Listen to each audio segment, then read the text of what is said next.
Is the mic on? It is. I think we're live. Good. I am going to lower this a little bit. I'm a little loud. How's that? Still coming through okay? All right, good. Welcome to the few folks who are here in person and to the folks joining online. We'll get started in just a couple of minutes, but this is session 2 in our 3-part series on Black theology from Martin Luther King Jr. to James Cone. We've called the series Personhood and Power, in part because we start with Martin Luther King's anthropology, his ideas of personhood, and we move on to the concept of Black power, which is something that King addresses, but comes through, in a different way in the theology of James Cone. So I've got some slides here. I know we're live on YouTube. I have the YouTube page up here in front of me with the live chat enabled. So I will certainly look forward to questions and comments that come in from online. We'll review some things from last week. We'll think about some new things and encounter King's thoughts explicitly on Black power. And of course, we'll have some time at the end for questions and further discussion. And just as a reminder, we look forward to part 3 next week with Ian McPherson, who is a pastor in Chapel Hill at United Church of Chapel Hill and studied at Union Seminary under Dr. James Cone. So join us again next week. That'll be a great presentation as well. But we'll go ahead and get started. So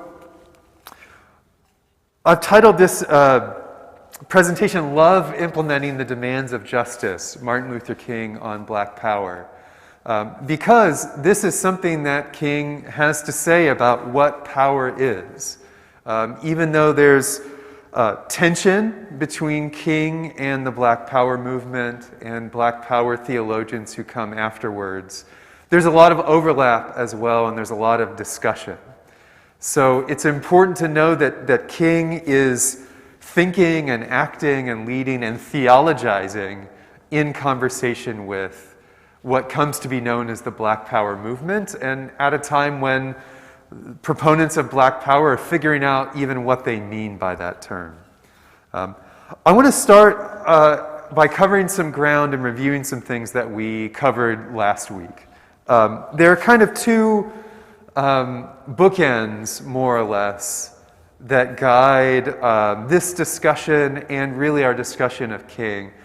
We start around 1955 with the Montgomery bus boycott and the book that's kind of spawned by that moment, Stride Towards Freedom. And the back bookend is from the end of King's career, a book called Where Do We Go From Here that's actually published posthumously. He wrote it in 1967. It's published after his assassination in 1968. So we're looking at about a 13-year window, 13 or 14 years.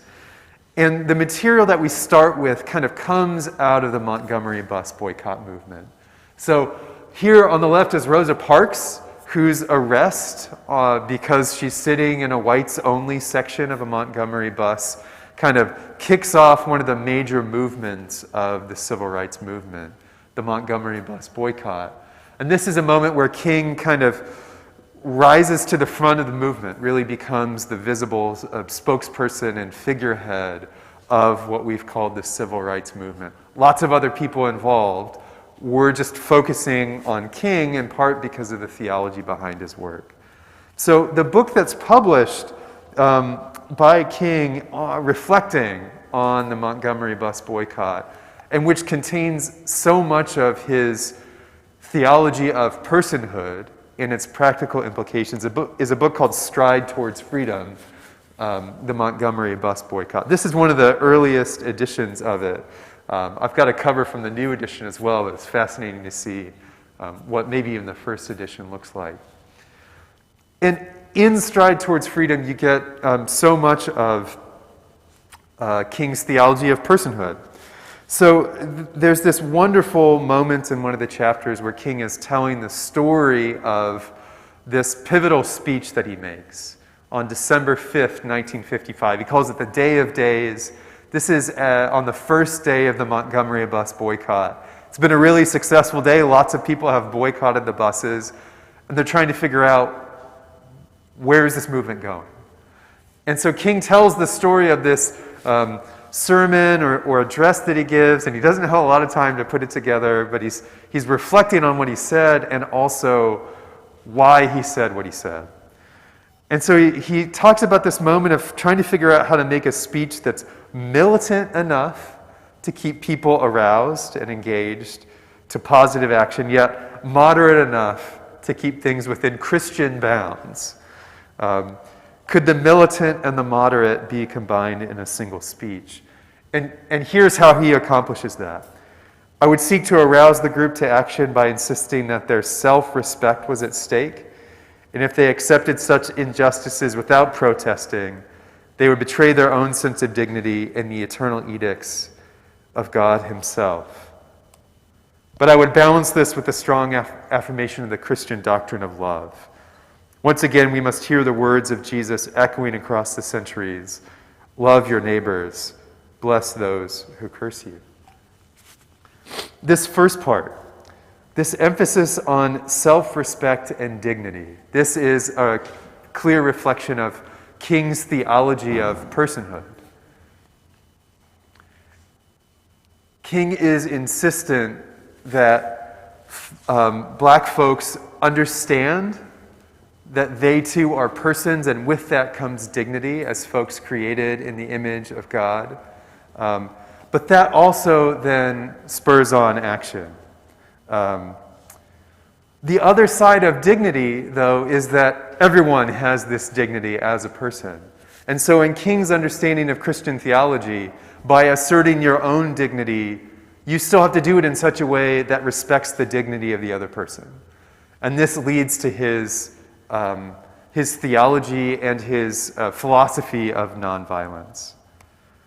Here's the other cover from Stride Towards Freedom.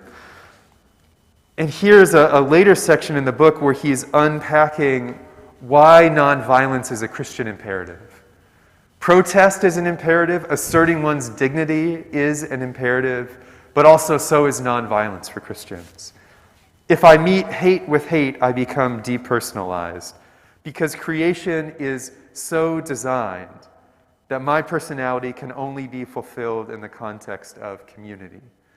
Booker T. Washington was right. Let no man pull you so low as to make you hate him. When he pulls you that low, he brings you to the point of working against community.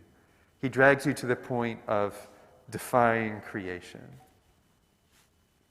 This emphasis on community and beloved community is something we talked about in conversation with Dr. Smith last week, and again is a source of some of the demands placed on folks who are protesting as they're called to consider folks on the other side. So this is King early in his career, very clear that nonviolence and hate, which he sees as, or violence and hate, which he sees as connected, are antithetical, are counterproductive to the very dignity that black folks are trying to assert by protesting. Dignity must be acknowledged and respected on both sides for the sake of community, and that means nonviolence. He's very clear about this at the beginning of his career. He's also very clear that nonviolent resistance is indeed an active form of resistance. This is an accusation that comes in not only towards the end of King's life, when the Black Power movement is coming to the fore. This is a question and a problem at the very beginning of the civil rights movement as well, in its kind of most visible phase. There's the question, how do you square nonviolence with dignity? Aren't we supposed to stand up for ourselves? And King says, that's exactly what nonviolent protest is. Nonviolent resistance is one of the most potent weapons available to oppress people in their quest for social justice. King is always talking about what he calls the weapon of love. Nonviolent resistance is a weapon of love, and he's got this great balance between language of compassion and love and language of aggression, and he's blending those two things together. It must be emphasized that nonviolent resistance is not a method for cowards. It does resist. And in fact, in this very section of Stride Towards Freedom, he's talking about Gandhi's influence on his own nonviolent philosophy. He often talks about how Gandhi and Jesus are the two theological and philosophical, the strongest sources for nonviolence. And he says, look, Gandhi was right. If your two options are completely passive acquiescence or violent revolt is better. It's better to do something than nothing. But Keynes says there's a third option, and that is nonviolent resistance. That also is a way of doing something. Here again, here's another quote where the language of aggression and love are blended together. The aftermath of nonviolence is the creation of beloved community. So these are words that come from King at the beginning of his career, or at the beginning of the visible phases of the civil rights movement. It's interesting to look towards the very end of his life as well and just ask, what's he saying then? Because there's a lot of water that flows under the bridge. And King will even talk, and we'll see this in a minute, about two phases in the civil rights movement. And the second phase is born of a kind of frustration of resistance to the first phase. We'll get to that in a minute, but from the end of King's life, you can see him raising that question. If nonviolence hasn't achieved all that we've wanted, is it still a viable means? And King still comes down and says yes. This is from his final speech to the Southern Christian Leadership Conference, one of the major organizations of which King is the president in the civil rights movement. I say to you today that I still stand by nonviolence. I am still convinced that it is the most potent weapon available in the struggle for justice in this country. I'm concerned about justice. I'm concerned about brotherhood. I'm concerned about truth. And when one is concerned about these things, he can never advocate violence. And I say to you, I have decided to stick to love, for I know that love is ultimately the only answer to mankind's problems. I've seen too much hate. I've seen too much hate on the faces of sheriffs in the South. I've seen too much hate on the faces of too many Klansmen to want to hate. Hate does something to their faces and their personalities. And I say to myself that hate is too great a burden to bear. I have decided to love. This is King at the end, towards the end of his life, echoing what he said at the beginning. He acknowledges challenges to that, but he's still very clear, using the same language, too, of hate marring personality. That hate does something not only to the other person, it does something to you as well that's counterproductive to the dignity of personhood. Looking at the timeline, the timeline that will lead to what King calls the two phases in the civil rights revolution. We've looked a little bit at the Montgomery bus boycott. The day of days, the kickoff for that boycott is December 5th, 1955. And the boycott ends, I think it's December 11th, 1956. This is something that Dr. Smith mentioned last week, I think in response to one of the questions. The boycott was successful. It also took a whole year. So it certainly did achieve its ends of integrating the bus system in Montgomery, and it drew a lot of attention to Jim Crow laws in the South. It took a long time. Stride Towards Freedom, the book that we've looked at, that explores the roots and the theology and philosophy behind that, is published in 1958. Notice the gap then from 58 to 64 and 65 for the two major civil rights bills of the 60s. That's, how many years is that? 5, 6, 7 more years of nonviolent resistance and organized protest. And what happens even in between the Civil Rights Act and the Voting Rights Act are are these Selma marches from March of 1965. That's what really keys the Lyndon Johnson administration to pushing the Voting Rights Act through. If you remember, there's this initial march in Selma, and it's met with brutal violence. They call it Bloody Sunday. And this is one thing that King is very honest about. When people often criticize King for saying he was leading a nonviolent protest, and they said, but look at all the violence that you're attracting. And King says, that's right. When we say nonviolent protest, we mean that we, the protesters, are nonviolent. We're also very clear that it will provoke violence from the white oppressors.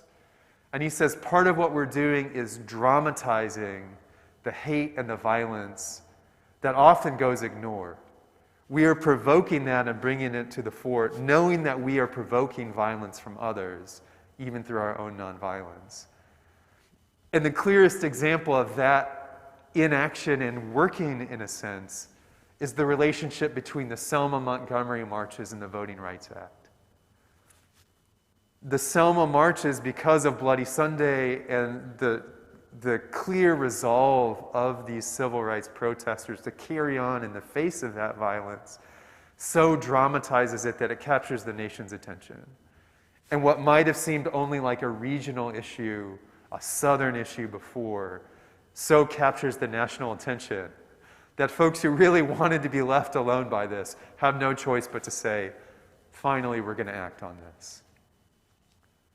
Well, what is remarkable is that within a week of the Voting Rights Act being signed in August of 1965, the Watts riots in Los Angeles happened.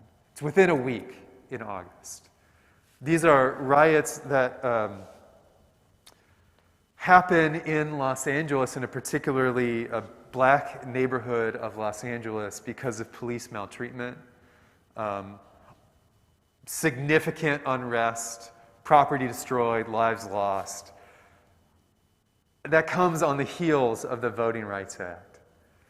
And it's at this moment that cries of Black Power and the Black Power movement is starting to come to the fore, because there's a lot of frustration. Look, we've done nonviolent protest for so long.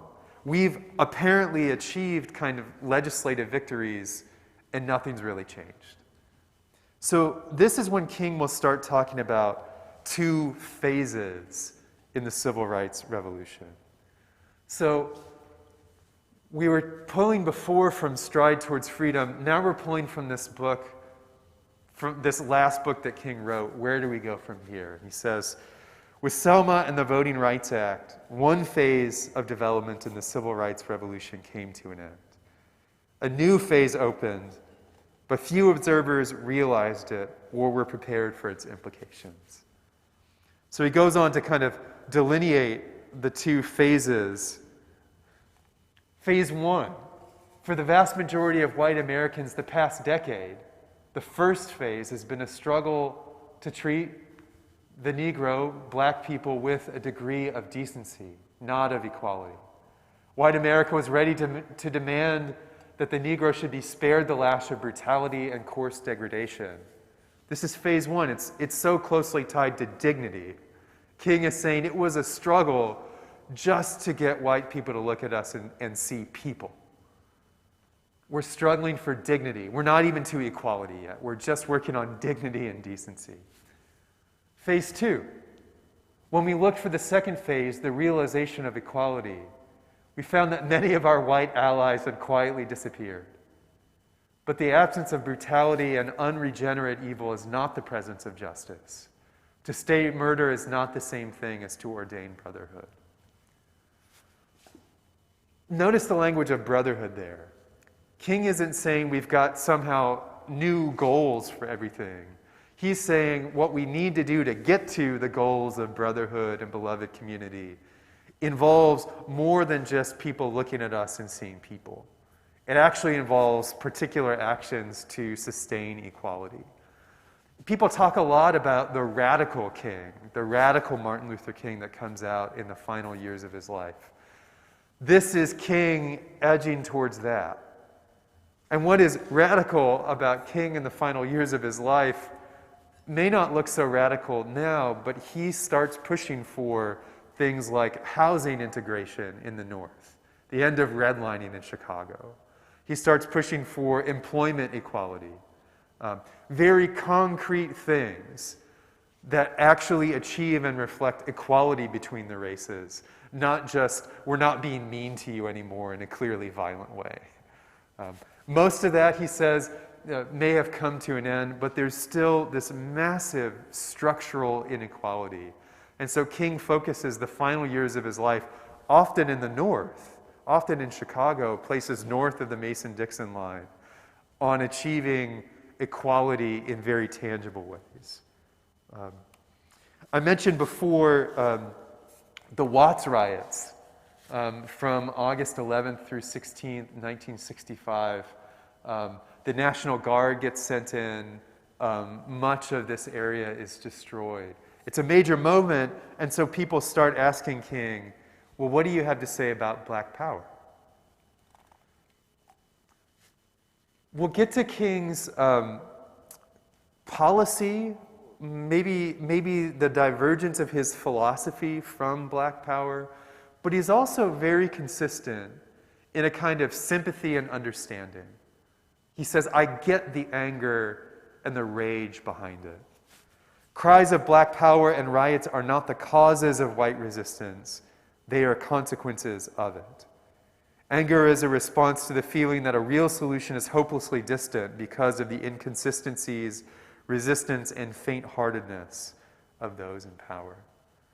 So when folks start asking King, well, what do you have to say about riots? That's not nonviolent. What do you have to say about Black power, which is advocating for a more kind of violent resistance?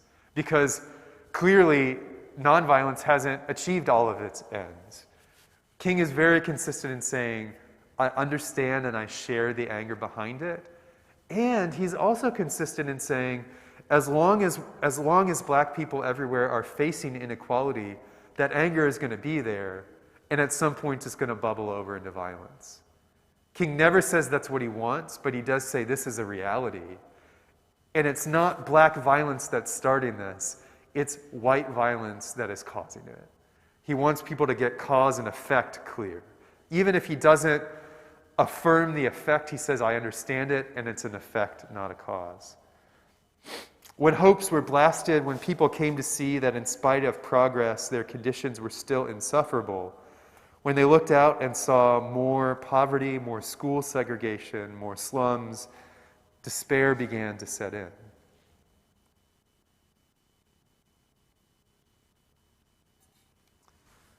So here are some things that King says about violence and rioting in his book, Where Do We Go From Here?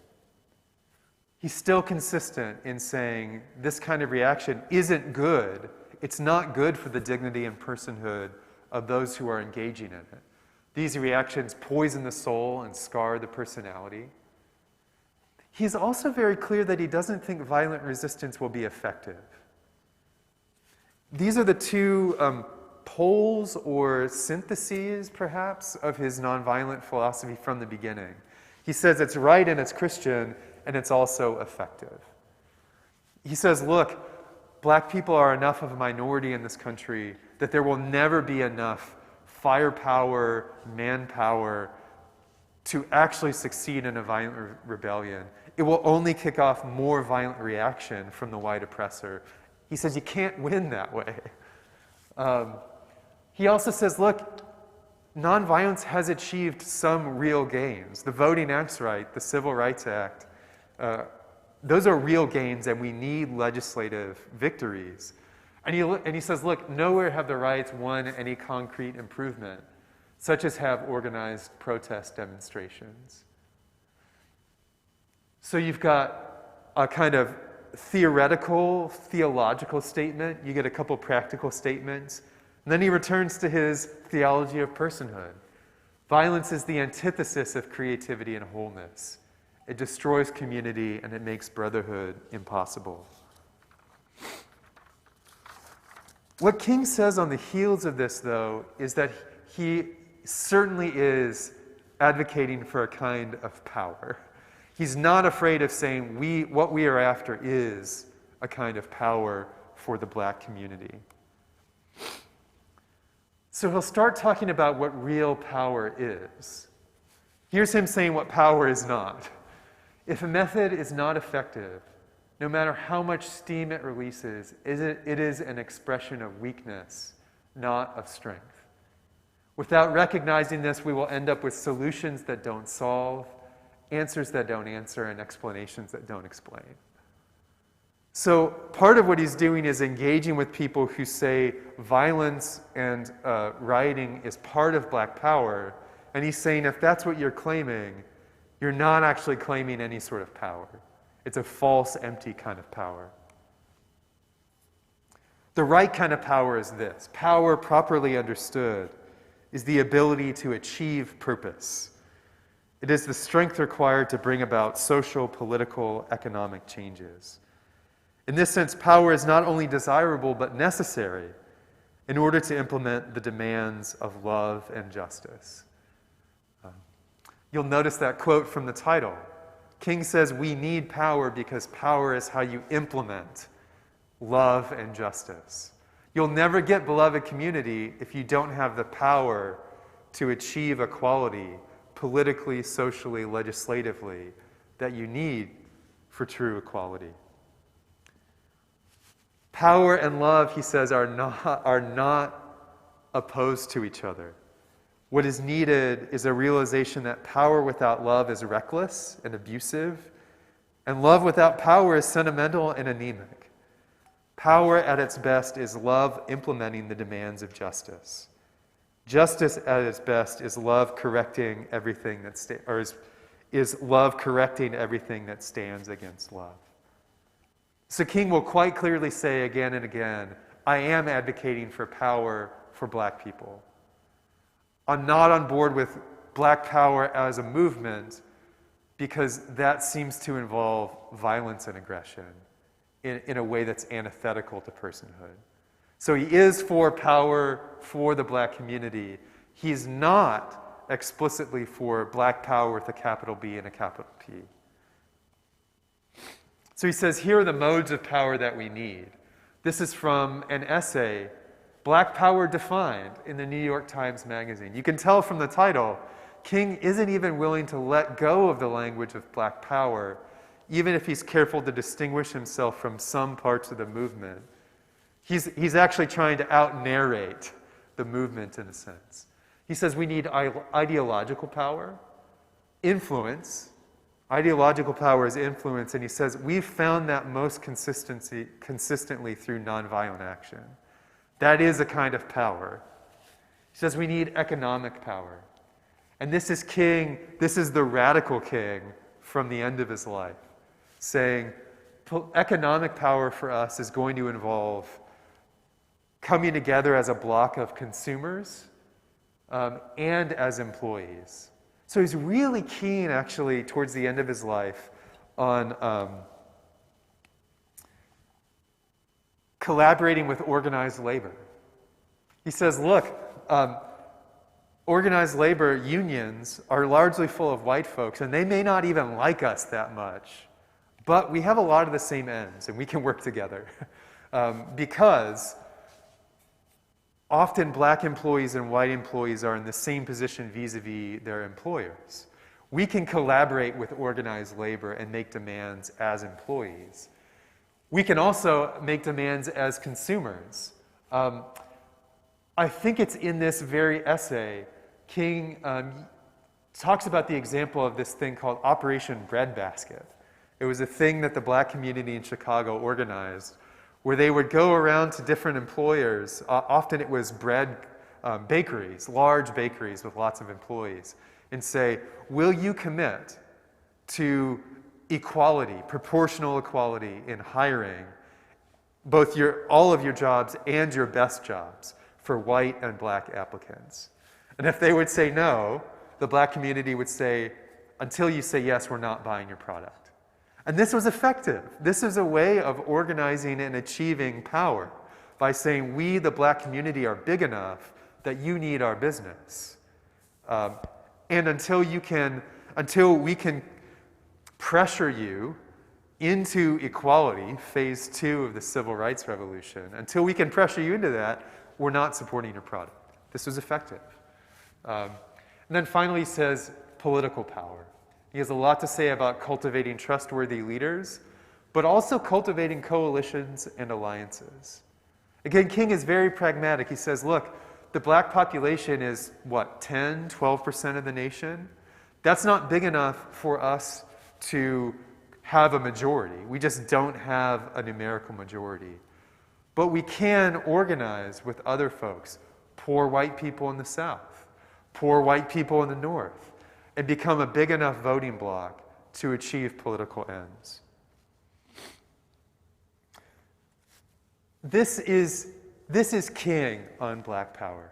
Again, when other folks in the civil rights movement really pressure King, and this is something he talks about in the book, Where Do We Go From Here, to say, will you stand with black power, capital B, capital P? He's hesitant and will even say, no, I can't do that because of the violence associated with it. But I do stand for power for the black community. This is very clear from the end of his life.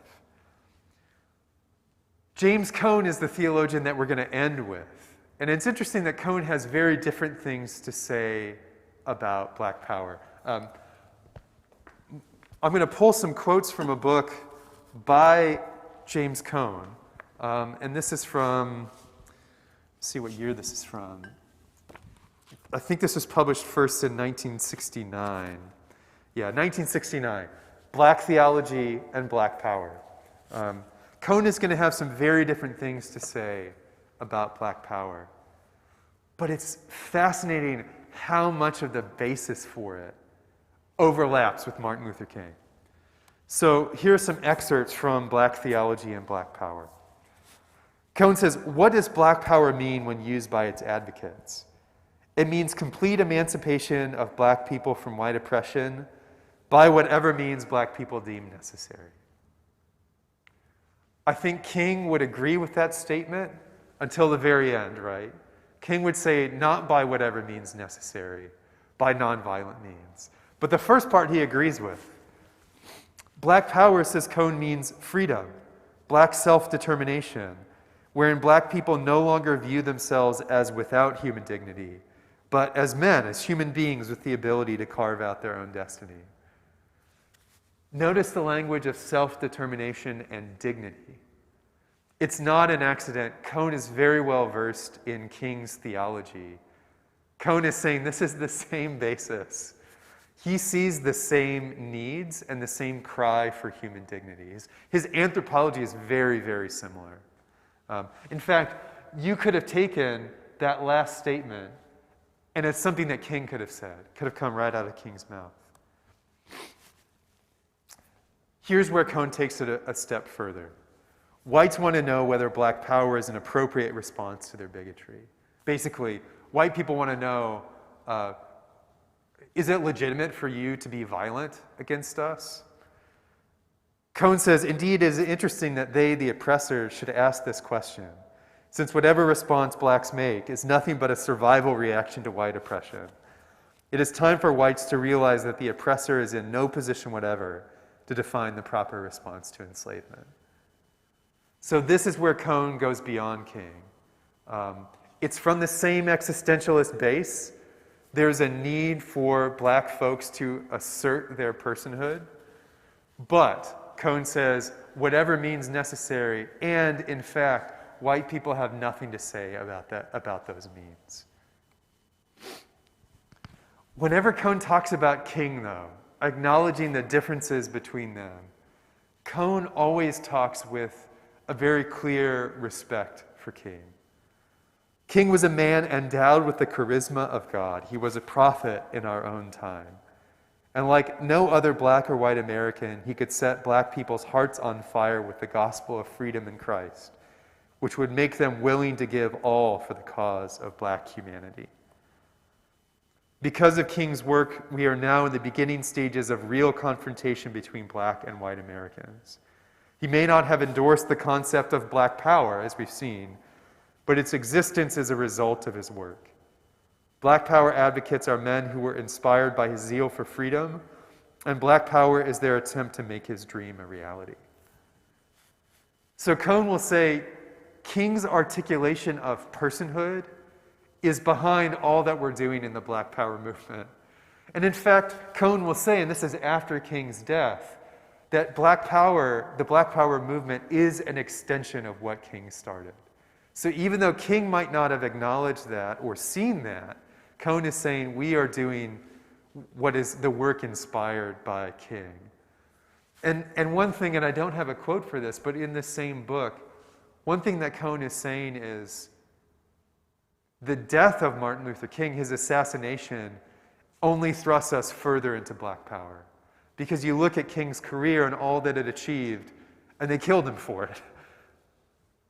So there's only more reason for a kind of despair and anguish and existential angst. And in Cone's theology, that bubbles up into any means necessary to assert personhood. Ian McPherson is going to talk a lot more about that next week. I just wanted to get to the end of King's theology here and show where the connections and the dissociations happen between someone like Cone, a black power theologian, and someone like King, who advocates, theologically speaking, for power, but not quite in the same way. We've got plenty of time left for questions, about 10 minutes or so. So I've got the live chat here in front of me.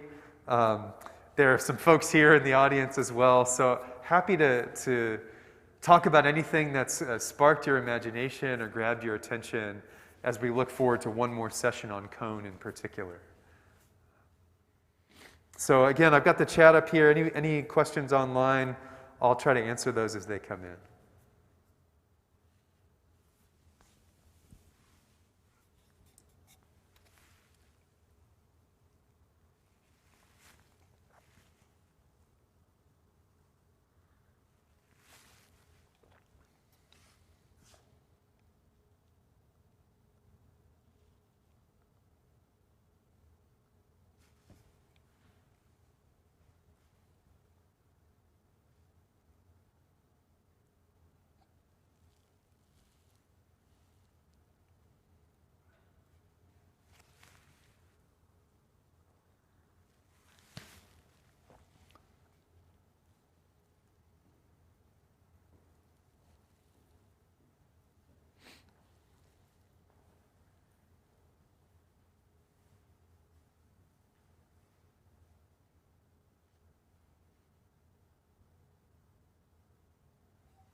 I was just saying we've got some time for questions if anything sparked your imagination or your curiosity.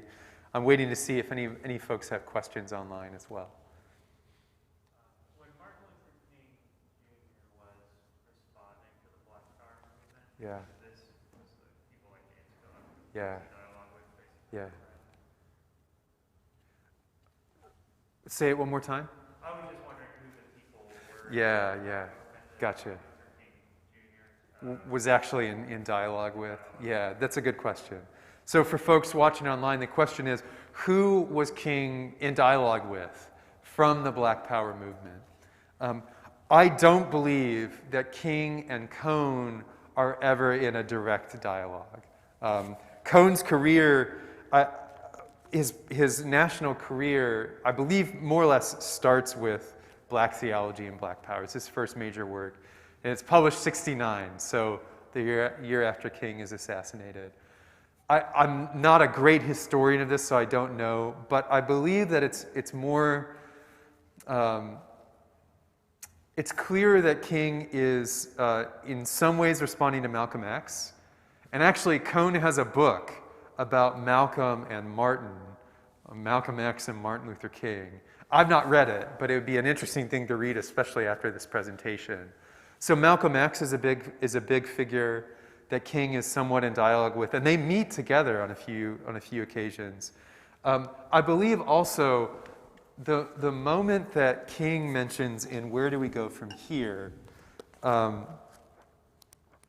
his second chapter, which is called Black Power, talks of the response to the shooting of James Meredith, who was the first black student admitted to Ole Miss. He was on a freedom march, and he gets shot along the way. He survives it, but King talks about the response then of the SCLC, the Southern Christian Leadership Conference, to this, and he mentions Floyd McKissick and Stokely Carmichael as folks who are part of that movement, but they're the ones who are now explicitly pressuring King to say, are you on the side of Black Power or not? I believe that Stokely Carmichael then becomes a notable Black Power figure, kind of separating himself from King a little bit. Again, I'm not a great historian of that, but I think those are some of the names here. And again, I think Stokely Carmichael is one of the more recognizable names. So that's the best I can answer. It would be good to ask this of Ian next week as well. Probably knows better than I do. And we'll probably correct what I've said today. So that's a provisional answer. I see a few more folks still on the video and the live chat. So again, any questions that come in, I think I should be able to see them. Any other questions from the audience here?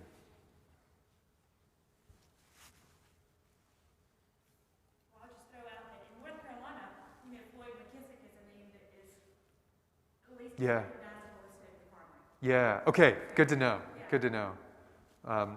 What do you recognize it from? Floyd McKissick Jr. is in Durham now and still Okay. working with Yeah. Yeah. the out of chaos, right? Yeah. That's good to know. I need to look into that a little bit more. I saw a question come in from David Dodson. How were the messages of King and Cone received in the Episcopal Church? And David said, I was present at King's last Sunday sermon the week before he died as a chorister at the Washington Cathedral. Wow. That is a great question, and again, my knowledge as a historian is pretty limited here. The best way that I know to answer this is many folks in the lineage of King and Cone say that the message hasn't been received. I took an online session with Kelly Douglas, I hope I'm getting that name right, the Dean of Episcopal Divinity School at Union, so the same institution where Cone was at, and was herself a student of Cone. And she and several other notable black Episcopal clergy wrote a notable letter a couple of years ago that basically said, where are we, where are we going? We still see so much imbalance in the Episcopal Church and essentially white supremacy in the Episcopal Church. So Kelly Brown Douglas is her name. Her writing would be a good place to go to see an Episcopalian commenting on the reception of Cone and herself in the tradition of Cone, working within and sometimes, almost always in her telling, against the grain of the Episcopal Church. So I'd be interested if others, especially those who have been in the Episcopal Church long enough, to see, in the moment, the responses to that movement. I'd be interested to know. I will say I see Cone being read a lot more frequently now, especially in the last couple of years. The Cross and the Lynching Tree by James Cone is a common kind of book reading group read. Black Power and Black Theology, maybe not so much, but The Cross and the Lynching Tree is a common read these days, starting to be read in seminaries more often now as well. Thanks for the question, David. Any other questions? Just a couple minutes left, and then time to head on to the next church service for me.